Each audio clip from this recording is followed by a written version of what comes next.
Tao xả đi chơi nè. Này giờ lấy cái mỏ nó có bây giờ mới nó có tao Chị cái câu lúc bây giờ sợ bao đấy xe giờ tới giờ sợ họ là bỏ số YouTube nào đi họ ta bảo ô tụi này cũng tụi chính tờ là của tụi tao xỉn nè nè. Rồi xe này tụi này cú hu theo sinh ra đó. Xe vi sinh ra à? Ô giờ chính giờ tiền liền luôn. Rồi mong ra liền nè. Thơ rồi rồi tới chờ nhá lan nữa nè. Thôi rồi à? Là rồi tới chờ nhá lan nó chỉ có bỏ thôi à cũng dùng xe cơ. Dùng xe cái à? Dùng xe toàn dự lại dù tới tới chờ xa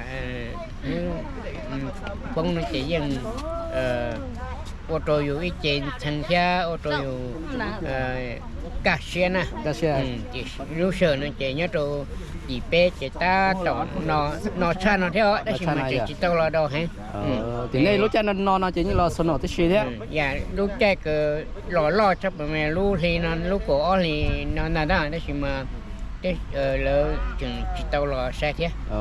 Có sao để bố chỉ nhau là ít rồi bông ốp hạ tự nhiên là chạy đặt lâu là thế. Bố xa thì cho cứ ít chữ nhẹ trong thiếu nó chỉ dùng khe. Cái sự cũ thay rồi sẽ cũ ít xa thì những chỉ nhau dùng đào phá lỗ xì thế. Dùng xe nè. Dùng xe rồi thì cho lo nó chân trong là sẽ phải cho mình nhiều đấy. Ule à. Là tập chế này.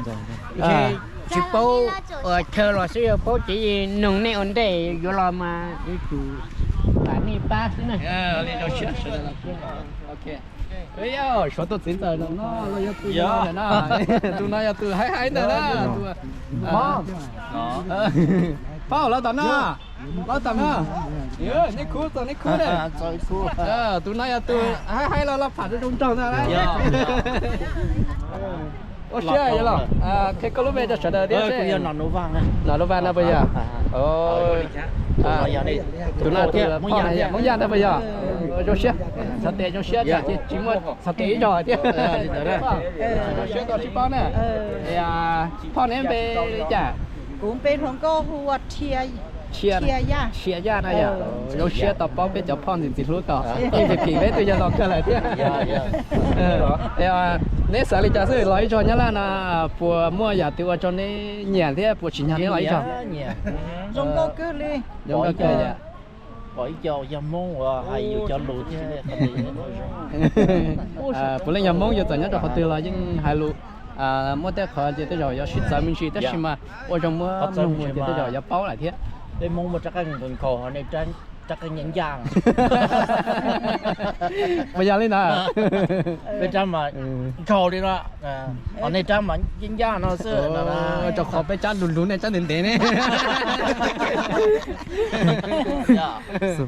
Là cho ta là giờ ship tới ship trong ship. kho cũng bỏ nó chê cũng bỏ khó sợ tan thọ bên mông mình cả mông lòng mông nhá lan nó chê mông nhá lan cô hẹn.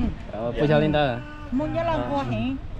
Tê cá vào chỉ tàu nhá tự chọn nhẹ sẽ là có tê mua rau cái khổ này chú này chú ở trong cái chấm món lò xay này là mà này chú muốn cử trong cái anh trên đó số này thật sao ở bênนู้นlà chọn ai lò đấy chọn gì mà bé mà ấy cả là một chiếc tàu tại bắc rồi con bài giờ cử đó sau lúc chơi chọn tại bắc cử nó mà đây mà lò lúc đó mà tết tòn chơi à sọt tết này nó ấy bắc cử kia hả lò giờ lo nhẹ nhẹ lý á này nhẹ lý á nó mà giờ tiền mua không có lòng mà mình xa mình cho lợi lý á này không con mà tết chỉ nhỏ không được tiềnเลยhả chỉ không là bỏ cái lúa